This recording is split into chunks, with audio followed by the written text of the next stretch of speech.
안녕하세요. 이번 장은 업무 프로세스에 대한 내용입니다. 제목은 올바른 것을 만들어라. 지능적인 업무 흐름. 이 장에선 업무 프로세스의 예시로 카페의 업무 흐름을 들고 있습니다.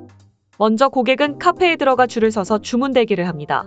자기 차례가 오면 메뉴판을 보고 메뉴를 결정합니다. 그리고 점원에게 주문을 하죠.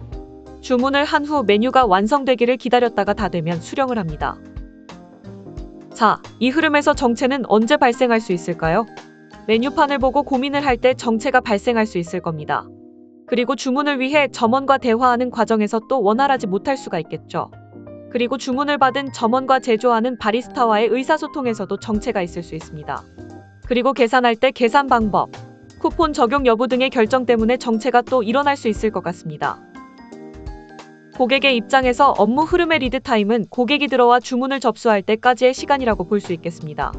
그럼 이를 줄이기 위해 어떤 일을 할 수 있을까요? 메뉴를 좀 더 인지하기 쉽게 만든다든지, 주문에 키오스크를 도입해 점원과 고객의 커뮤니케이션 오류를 줄이면서 점원과 바리스타 간의 커뮤니케이션 오류도 줄일 수 있을 것입니다. 이제 업무 프로세스에서 애자일의 잘못된 적용이 어떻게 리드타임을 늘리는지를 보도록 하겠습니다. 애자일을 이유로 자율성이 비대해지면 업무 시스템에 혼란이 올 가능성이 있습니다. 그러다 보면 프로세스의 흐름이 끊길 우려가 있으며 자기실현적 예언, 다시 말해 나는 잘하고 있으니 전부 좋아지겠지 라는 생각이 팽배하게 됩니다. 우리는 이를 국지적 애자일이라고 합니다. 이를 앞에서의 카페 프로세스에 비유해보면 커피숍의 세계에서 가장 손이 빠른 바리스타가 있다고 해도 아무도 원하지 않는 헤이즐넛 소이 마키아토를 만들지만 고객이 카운터에 다다를 때까지는 무엇을 주문할지 모르는 상태라면 헤이즐넛 소이 마키아토는 그냥 버려질 가능성이 클 것입니다. 애자일이 잘못 적용되는 또 다른 경우는 바로 스크럼과 워터폴을 합쳐놓은 형태로 수행하는 것입니다. 계획, 분석, 설계 단계는 워터폴로 진행하며 개발만 스프린트라는 이름으로 잘라서 여러 번 반복합니다. 요구사항은 스프린트 시작 전에 미리 계획되어 있으며 스프린트 이후에 빅뱅 테스트를 진행합니다. 요구사항이 미리 계획되어 있기 때문에 개발 단계에서 요구사항 변경이 발생한다면 이를 수정하는 데 많은 시간이 걸립니다. 또한 테스트도 빅뱅 방식으로 하기 때문에 테스트에서 문제가 발생하면 원인을 찾는 데 많은 시간이 걸립니다. 그리고 하이브리드 애자일의 문제점은 여전히 결정론적 사고방식이 존재한다는 점입니다. 요구사항이 미리 결정되어 있기 때문입니다. 그리고 테스트는 나중에 한꺼번에 하는 빅뱅 방식이기 때문에 가치를 위한 최적화를 할 기회, 즉 학습을 할 기회가 많이 누락됩니다. 만일 도중에 새로운 가치가 출현하면 학습 기회가 없고 프로덕션에 자주 접근하지 않기 때문에 중간에 조금씩 학습된 가치 조각들이 프로덕션에 반영될 수가 없습니다. 피해야 할 것 첫 번째는 국지적 최적화입니다. 저자는 어느 스크럼 마스터와의 인터뷰 경험을 소개했는데요. 그 스크럼 마스터는 본인이 맡았던 개발팀의 평균 사이클 시간이 스크럼 도입을 통해 50%로 줄었으며 생산성은 2배로 증가했다고 성과를 이야기했습니다. 그런데 저자가 외부 사람들로부터의 피드백은 그리 만족하는 내용이 아니었습니다. 여전히 사람들은 변경을 요청해도 결과를 제대로 받지 못했다고 하는 것이었습니다. 이들이 보기에는 애자일에서 성과가 나왔다고는 하지만 이전과 별 차이를 못 느끼고 있었습니다. 저자는 병목을 찾기 위해 팀 책임자에게 개발과 테스팅이 끝난 이후 진행 과정을 물어보았습니다. 그랬더니 해당 팀이 테스팅이 끝나면 통합 테스트 때까지 대기를 한다고 하였습니다. 거기서 끝이 아니라 인수 테스트, IT운 0팀의 릴리즈 검증까지 또 다른 대기가 기다리고 있었습니다. 저자가 각 단계의 주기를 물어보았더니 통합 테스트는 월별로, 인수 테스트와 릴리즈는 분기별로 하고 있었습니다. 아무리 제품팀에서 개선을 해도 고객은 월별, 분기별로 기다릴 수밖에 없는 구조였던 겁니다. 참고로 이 조직의 개발 프로세스입니다. 먼저 비즈니스 케이스를 만드는데 각각 대기가 발생합니다. 이후 승인 대기를 해야 하고 분석하는데 또 대기가 발생합니다. 아직 개발도 못 들어갔군요. 네, 이제야 개발에 들어갔습니다. 하지만 개발이 빨리 끝나도 월별, 분기별 이벤트에 걸려 결국 가치의 전달은 그 이후에나 가능합니다. 이렇게 되면 다른 영역에서의 지연 때문에 타임 투 마켓이 늦어버리고 맙니다. 자주 배울 수 있는 상황도 지나버립니다. 따라서 우리는 고객에게 가치가 전달되는 전체적인 흐름을 반드시 체크해야 합니다. 피해야 할 것 두 번째는 마일스톤 기반 예측입니다. 마일스톤은 보통 기획 단계에서 수립이 됩니다만 이 시기가 사실 제일 정보가 부족한 시기일 겁니다. 이 시기에 우리는 마일스톤 기반으로 마감일을 정합니다. 그러다 보니 마일스톤마다 데드라인을 맞추려고 하며 각종 초과 근무가 발생합니다. 마일스톤은 왜 창발적 환경에 맞지 않을까요? 마일스톤에는 왜 이 목표로 가고 있으며 어떻게 도착할지 그리고 여정의 안전 수준에 대한 정보가 없습니다. 그렇기 때문에 학습을 할 정보가 없어 학습이 어렵습니다. 사람들은 진짜 원하는 것이 무엇인지 알기 위해서는 직접 학습하는 과정이 이루어져야 합니다. 학습 후 다음에는 어떤 방향으로 어떻게 나아갈지가 정해져야 하는데 마일스톤 하에서는 이런 활동이 불가능합니다. 다음 세 번째로 피해야 할 것은 머리가 없는 닭입니다. 전략이나 고객의 요구에 고려 없이 활동만 열심히 하는 것을 보고 성과가 좋다고 할 수는 없을 것입니다. 활동 자체가 성과는 될 수 없습니다. 유난히 바쁘게 뛰어다니지만 개선이나 성과가 나오지 않으면 우리는 당연히 일을 잘한다고 말할 수는 없습니다. 과잉 생산이 오히려 리드 타임을 증가시키는 결과를 가져올 수도 있죠. 이런 것을 저자는 머리가 없는 닭의 비유를 하고 있습니다. 마지막으로 피해야 할 것은 시장만 많이 수행하는 경우입니다. 도로에 차량이 많이 투입될수록 교통체증은 증가합니다. 카페의 경우에도 바리스타나 에스프레소 머신의 증설이 없으면 리드 타임이 증가할 수밖에 없습니다. 동시 작업이 늘어날수록 일은 더디게 흐릅니다. 이제 해야 할 것 첫 번째입니다. 빠른 종단 간 업무 흐름을 최적화하라입니다. 가치의 흐름을 정의하는데 길게 전체적으로 흐름을 봐야 합니다. 특정 부서는 이런 가치의 흐름에 넣기가 어려운 경우가 있는데 예를 들어 정보기술 부서는 대개는 직무 역할별로 조직화되어 있습니다. 이는 그 부서에서 가치 흐름에 어떻게 참여할 것인지 맞춰가야 합니다. 한 번에 되는 경우는 없으며 여러 번 체크하고 조정을 해야 합니다. 저자는 가치 흐름에 이름을 붙이면 좋다고 말합니다. 다음은 그 예시로 이름을 붙여 가치 흐름의 성격을 보여주고 있습니다. 가치 흐름은 비즈니스를 중심으로 정의됩니다. 예를 들어 금융회사에서 지불을 나중에 할 수 있는 신용카드 서비스를 한다면 신용카드의 가치 흐름이 정의될 것입니다. 커네빈 프레임워크를 따라 흐르는 업무도 가치 흐름의 하나입니다. 여기서 주의할 점은 가치 흐름은 페르소나를 중심으로 이루어지지 않는다는 점인데 중복 및 종속성이 발생하여 정체가 있을 수 있기 때문입니다. 디지털 시대에서는 가치 흐름이 API 형태로 나타날 수 있습니다. 장기적인 가치 흐름에는 장기적인 제품, 예를 들어 모기지, 재생에너지 발전이 있으며 그중 일부에는 IT 제품, 예를 들어 소셜미디어나 IT의 지원을 받는 제품, 예를 들어 모기지 처리 시스템 등이 있을 수 있습니다. 디지털 시대에서 모든 시스템은 대부분 IT를 포함하고 있습니다. IT 제품은 변화를 위한 가치 흐름을 내포해야 하며 이는 혁신적인 아이디어에 고객의 비즈니스 가치를 더할 수 있는 기능으로 안전하게 전환시키기 위함입니다. 예를 들어 신용카드 회사에서 원클릭 신용카드 신청이 점유율을 올릴 거라는 가설을 세웠다고 합시다. 그러면 이를 모바일 앱에 탑재시켜 실험을 해봅니다. 그리고 피드백을 받습니다. 이 과정이 제품 개발입니다. 모바일 앱 탑재라는 현실화를 통해 기술적인 부분, 마케팅적인 부분 등 모두를 테스트할 수 있습니다. 업무 영역에 상관없이 우리 모두의 일인 것입니다. 가치 흐름을 측정하는 지표로 가치 흐름 효율이라는 것이 있습니다. 저자의 조사 결과 대부분의 조직에서 효율은 10% 내외였다고 합니다. 대부분의 조직에서는 90%의 시간이 낭비되고 있다는 의미입니다. 이제 가치 흐름의 제품을 매핑해야 합니다. 제품의 유형에는 IT 제품 같은 유형의 제품이 있고 마케팅 캠페인, 보도자료 같은 무형의 것도 있습니다. 큰 가치 흐름 내에는 여러 개의 가치 흐름이 존재하며 중첩되기도 합니다.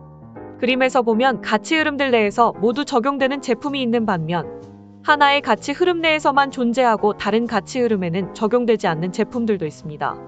위 그림에서 가치 흐름 1의 마지막 3개 제품들은 전략적 관점에서 보면 전략적이지 못한 제품들입니다. 장기적이라는 용어는 에버그린, 즉 항상 푸르게 가꾸어야 한다는 의미입니다.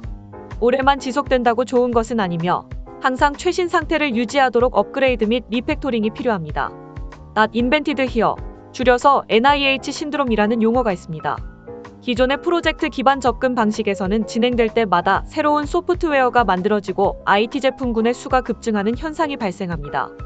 프로젝트가 증가할 때마다 레거시 소프트웨어가 만들어지고 이것이 너무 많이 자랄 때까지 그대로 두고 또 다른 대규모 예산을 투입합니다. 흐름을 방해할 수 있는 또 하나의 형태는 모노리식 형태의 아키텍처입니다. 이 아키텍처 하에서의 문제는 하나를 수정해도 이 가치가 전달되려면 전체가 빌드될 때까지 기다려야 한다는 점입니다. 대표적인 사례는 지금은 쓰이지 않는 노키아의 신비한 OS입니다. 하나를 수정해도 이를 반영하는데 2주의 빌드 타임이 걸렸다고 하네요. 모노리식 제품이 가치 흐름에 걸쳐 있다고 하면 이를 임시 흐름이나 공유 가치 흐름에 배치하고 시간이 지남에 따라 작은 구성 요소로 세분화시켜야 합니다. 이는 관리 대상이 아니며 언젠가는 끊어내야 할 대상입니다. 제품과 마찬가지로 가치 흐름에 계속 적용되는 팀이 있어야 합니다. 이는 소규모, 다분야의 팀이어야 가능하며 이런 팀이 BVSSH의 가치에 최적화된 팀이라 할 수 있습니다. 이 팀은 혼동, 규범화, 수행을 거쳐 진정한 팀으로 만들어집니다. 여러 분야의 사람들이 모인 팀이기 때문에 고객의 명시적이지 않는 요구사항을 이해하기가 더 쉬워지며 T자형 인재, 즉 특정 기술이 깊은 전문성을 갖고 있는 인재들이 모여 있어야 합니다. 다분야 팀은 다음과 같은 장점이 있습니다. 타 팀 간의 종속성, 핸드오프를 최소화할 수 있으며 풀스택으로 수행이 가능합니다. 독립적으로 가치를 전달, 배치가 가능합니다. 비즈니스, UX, IT, 마케팅, 운영, 규정감사 등 다양한 분야의 사람들이 참여합니다. 다분야 팀이라고 하더라도 모든 분야에 다 능통할 수는 없을 것입니다. 다른 분야에 대해 전문가가 필요할 경우도 발생하는데요. 이는 COE, 즉 전문가 지원센터를 만들어 지원을 해야 합니다. 가치 흐름에 학습된 내용 공유 창구로는 COP, 즉 활동 커뮤니티를 들 수 있습니다. 이를 통해 학습된 내용을 공유할 수 있으며 여기에 참여는 자발적입니다. 여기에서 학습, 이해 사회적 증거를 공유를 하게 됩니다. 오래 지속되는 팀에서는 세 가지 분야에서의 리더가 필요한데요. 가치 성과 리더, 팀 성과 리더, 아키텍처 성과 리더입니다. 가치 성과 리더는 고객, 이해관계자, 경제적, 인사적, 환경적 결과에 대한 외적 관점으로 무엇에 초점을 맞춥니다. BVSSH의 가치에 초점을 맞추고 사회나 환경에 어떤 대가를 치르더라도 가치가 훼손되면 안 됩니다. 이 역할은 지금은 프로덕트 오너라고도 하지만 1990년대 초에 만들어진 개념입니다. 팀 성과 리더는 업무 시스템과 사람에 대한 방법에 중점을 둡니다. 팀 성과 리더는 팀이 BVSSH에 대한 긍정적인 추세로 가치에 긍정적인 영향을 미칠 수 있도록 팀을 지원하고 촉진합니다. 이 역할은 내부로 초점을 맞춘 서번트 리더의 역할로서 팀 또는 팀의 팀 오브 팀이 성공적으로 성과를 낼 수 있도록 지원합니다. 이 역할을 맡은 사람은 장애물을 완화하고 모든 사람이 일상적으로 실천하는 습관을 갖도록 해 지속적인 개선을 구축하며 팀의 코치 역할을 합니다. 팀에서 스크럼을 채택했을 때는 이 역할을 스크럼 마스터라고 부를 수 있습니다. 아키텍처 성과 리더는 조직의 광범위한 기술 아키텍처와 엔지니어링 원칙 및 표준 안에서 기술을 구현하는 방법에 중점을 둡니다. 이 역할의 행동 자세는 코칭과 서번트 리더십 중 하나여야 합니다. 팀 수준에서 이 역할은 전담 역할일 필요는 없으며 일반적으로 IT 제품 개발 상황에서 선임 개발자가 역할을 맡을 수도 있습니다. 가치 흐름 수준에서 팀 오브 팀으로 올라가면 이는 전담 역할로 바뀝니다. 화이트 박스 또는 솔루션 아키텍처를 통해 역할의 수평적 가치 흐름 범위 안에서 장기적인 IT 제품을 개발하는 방법에 중점을 둡니다. 디지털 시대에서 역할을 보면 CEO, CIO, CTO는 각각 가치 성과 리더, 팀 성과 리더, 아키텍처 성과 리더로 매핑이 될 수 있을 것입니다. 리더는 코칭을 해야 합니다. 모든 직급의 리더가 그렇습니다. 코칭은 어떻게 도와줄까라는 자세로 접근을 해야 합니다. 비용 문제는 백로그를 통해 조정합니다. 만일 어떤 가설의 가치가 떨어진다면 백로그에서 다음 우선순위 가설로 전환해야 합니다. 시간이 지나면서 가치는 점점 완만하게 상승하게 됩니다. 가치 곡선이 완만해지다가 기울기가 0이 되면 끊고 다시 새로운 가설로 전환하여 가치를 계속 올려야 합니다. 가설을 일정 시간이 지나면 전환해야 한다고 했는데요. 가설 전환 시 생각해야 할 것들은 어떤 게 있을까요? 가설 전환을 통해 새로운 영역에 들어가면 사람들의 적응 시간이 필요합니다. 보통 기술력으로 이것들을 대응할 수 있다고 가정합니다. 가설 전환이 새로운 영역보다는 백로그 내에서 우선순위가 바뀌어 적용되는 경우가 많습니다. 주요 작업과 부가 작업을 하나의 백로그에 통합해 더 많이 빌드하고 수행해야 합니다. 제품 개발 투자 시에 사용자가 잘 사용할 것인가, 얼마나 빨리 사용하는가를 확인해야 합니다. 비용을 투자해도 사용되지 않는다면 버리는 비용입니다.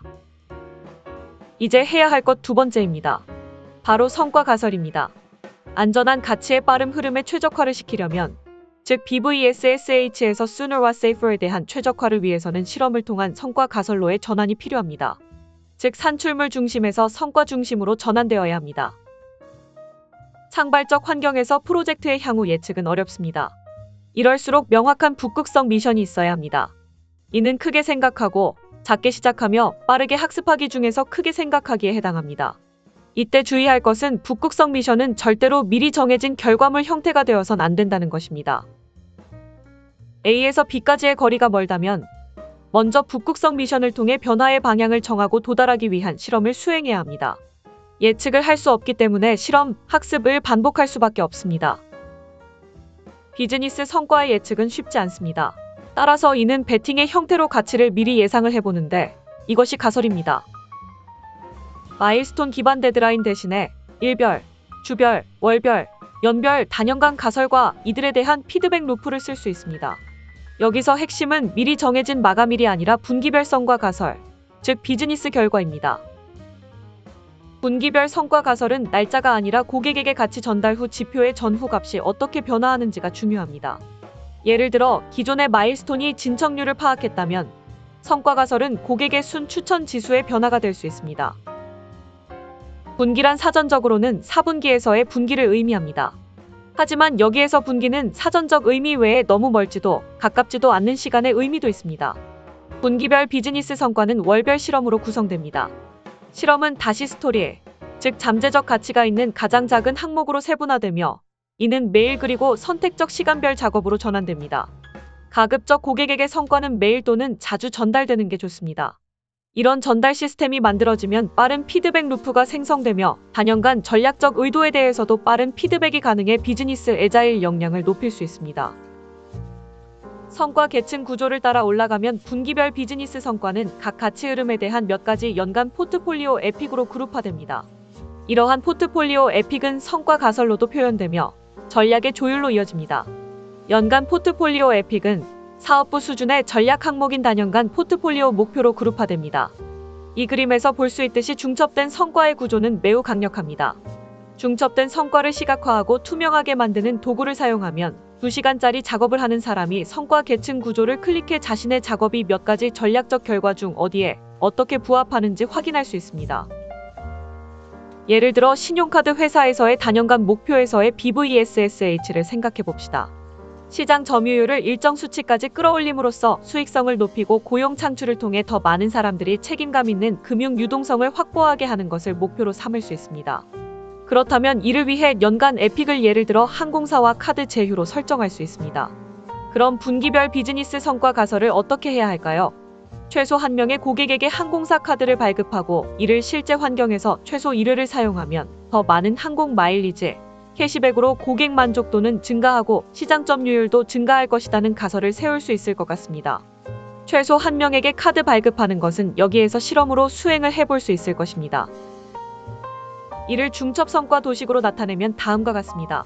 상위에 단연간 목표가 있고 하위에 연간 에픽 그리고 그 아래에는 분기별 성과가 있고 여기에서 실험이 수행되며 가설을 테스트하는 구조입니다. 전통적인 제공자 수용자 구조에서 성과는 중첩 구조가 되지 않으며 성과가 일렬로 흐르는 구조입니다. 중첩 구조에서는 짧은 범위로 계층적 흐름에서 낮은 레벨로 성과가 매핑됩니다.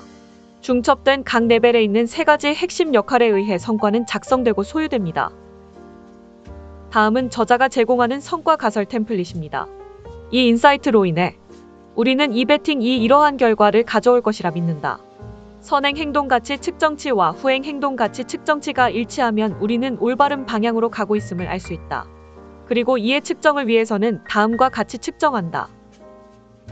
다음은 이 템플릿을 적용한 예시입니다. 가설은 5분 안에 계정 신청을 끝내는 것이 가능하다는 것이며 이는 고객 만족을 끌어낸다는 결과를 가져올 거라 믿는다는 전제입니다. 이를 측정하기 위해서 NPS 스코어, 모바일 애플리케이션 다운로드, 온라인 신규 계정 신청 증가량 등을 측정하겠다고 했습니다. 시간이 지남에 따라 숙련도가 높아지면 비즈니스 성과를 문샷, 즉 바로 보이는 목표로 작성하는 것을 고민해야 합니다. 기존의 목표 설정은 초과 달성의 성과를 보여주기 위해 평범하게 또는 기대에 못 미치게 목표를 정하는 경향이 있습니다. 보통 비즈니스 결과의 60에서 70%를 달성하고 있다는 것은 잘하는 것이며 기간 내 100%를 달성하는 것은 목표 설정을 충분히 크게 하지 않았는지를 의심해 볼 필요가 있습니다. 비즈니스 결과는 성과 캔버스를 통해 정리할 수 있습니다. 성과 캔버스에는 그림과 같이 주요 결과, 고객, 성과 가설, 문제 및 인사이트 등이 들어있습니다. 이상적인 패턴은 단연 및 연간 성과에서 아래로 내려가는 분기별 결과의 12개월 연동 로드맵 형태입니다. 앞으로 갈수록 불확실성이 커지므로 단기 성과는 세분화되는 반면 향후 분기 성과는 거칠게 정리가 될 것입니다. 하지만 지켜야 하는 법안 때문에 고정된 날짜가 필요할 때가 있습니다. 이를 지키지 못하면 활동을 중단해야 하기 때문에 지연에 대한 비용은 매우 크겠죠. 하지만 저자는 본인의 경험상 법은 대개 무한대에 가까운 방법으로 수행할 수 있도록 만들어졌다고 합니다. 저자는 애자일 적용이 불가능한 건 아니라고 하며 기간 동안 많은 학습을 할 수 있다고 합니다. 저자는 이전에 영국에서 도드 프랭크 금융법을 구현했는데 프로덕션 데이터로 테스트를 한 결과 다른 금융 중심지와의 경쟁에서 불리하게 될 수 있다는 결과를 전달했고 결국 영국 은행이 법안을 수정하게 되었다고 합니다. 오래 지속되는 팀, 제품으로의 전환에 따라 프로젝트 관리기구, 즉 PMO의 역할도 바뀌게 됩니다. 가치를 중심으로 활동을 해야 합니다. 이에 따라 PMO의 이름을 바꾸어 역할을 명확하게 하는 것도 한 방법입니다. 예를 들어 가치 실현팀, 즉 VAT로 변경하여 BVSSH의 가치에 중점을 둔 서번트 리더 팀이라는 것을 보여줄 수도 있습니다. 가치 실현팀의 역할은 비즈니스 성과를 명확하게 표현하고 측정하도록 코칭, 지원을 하며 계층 간 조율을 돕고 월별 주기에 대한 통합 데이터를 제공하여 가치 흐름팀이 가설을 검사하고 조정할 수 있도록 합니다. 마일스톤에서 성과 가설로 바꾸면 이제 질문이 바뀌게 됩니다. 끝냄의 여부를 묻는 게 아니라 어떤 성과를 냈고 다음 단계는 뭘 해야 할지에 대해 묻게 됩니다. 세 번째로 해야 할 것은 지능형 업무 흐름입니다. 중첩된 북극성 성과가 명확하면 고도의 조율이 가능하게 됩니다. 이 조율은 다분야 팀의 팀원들에게 자신의 두뇌를 사용할 수 있는 권한을 부여받게 합니다.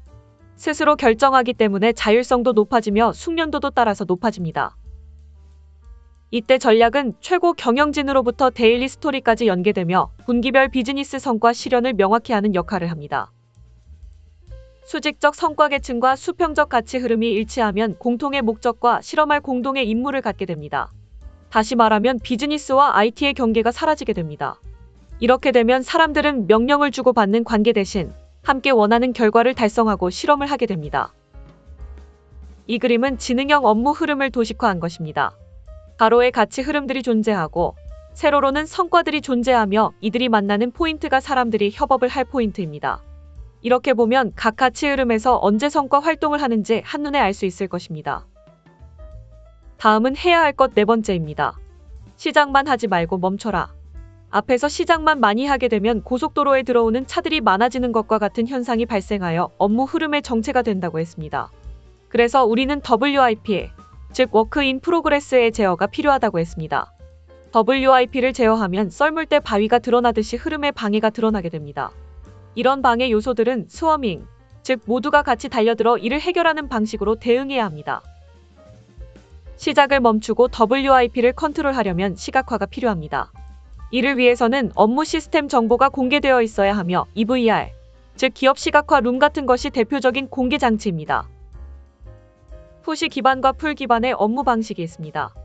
푸시 기반은 계속 WIP로 업무를 밀어넣는 방식인데 이는 업무 흐름의 정체를 가져올 수 있습니다. 반면에 풀 기반은 어떤 실험이나 스토리가 끝나면 새로운 항목을 끌어오는 방식입니다. 실험 및 스토리의 완료 전까지 다른 스토리를 가져가지 않는다면 자연스레 업무는 풀 기반으로 바뀔 것입니다. 이 장의 마지막에 저자는 문피그사의 사례를 소개하고 있습니다. 요약하면 문피그사에서는 제품 및 기술팀, 즉 P&T팀은 다른 부서와 연계가 부족하다는 것을 발견합니다. 이를 위해 제품 디렉터는 미션을 중심으로 교차 기능팀을 구성합니다. 이런 팀을 여기에서는 허니콤이라고 불렀습니다. 허니콤은 전략적 성과를 중심으로 정렬된 제품, 기술 및 비즈니스 파트너 그룹을 한데 모아 가드레일 내에서 이러한 성과를 달성하는 방법에 대한 자율성을 부여했습니다. 허니콤 모델 덕분에 기능 간 협업이라는 개념이 P&T를 넘어 주류가 됐고 미션에 대한 높은 연계성, 높은 자율성, 높은 협업의 이점을 인정받게 되었습니다. P&T는 획기적인 개선을 했지만 외부의 다른 조직들은 그렇지 못한 곳들이 있었습니다. 예를 들어 P&T는 실험 기반의 접근 방식을 취했지만 나머지 조직은 여전히 결과물 중심적이고 빅뱅 지향성이 강했습니다. 이에 이니셔티브는 조직 전체의 애자일 도입을 시도합니다. 전체 애자일 도입은 허니콤 이후 모델로서 이터레이션으로 수행이 되었습니다. 모든 고객대면 부서를 미션 중심의 다분야 팀으로 재편하고 이를 스쿼드라고 부르기로 하였다고 합니다. 문피그사 사례에서 우리는 각 팀이 다른 팀과 독립적으로 달성할 수 있는 명확한 미션이 있어야 애자일 역량을 발휘하는 것을 알 수 있었습니다. 이는 시간이 지남에 따라 의존성을 깨고 목표 달성 방법의 결정에 자율성을 갖는 것을 의미합니다.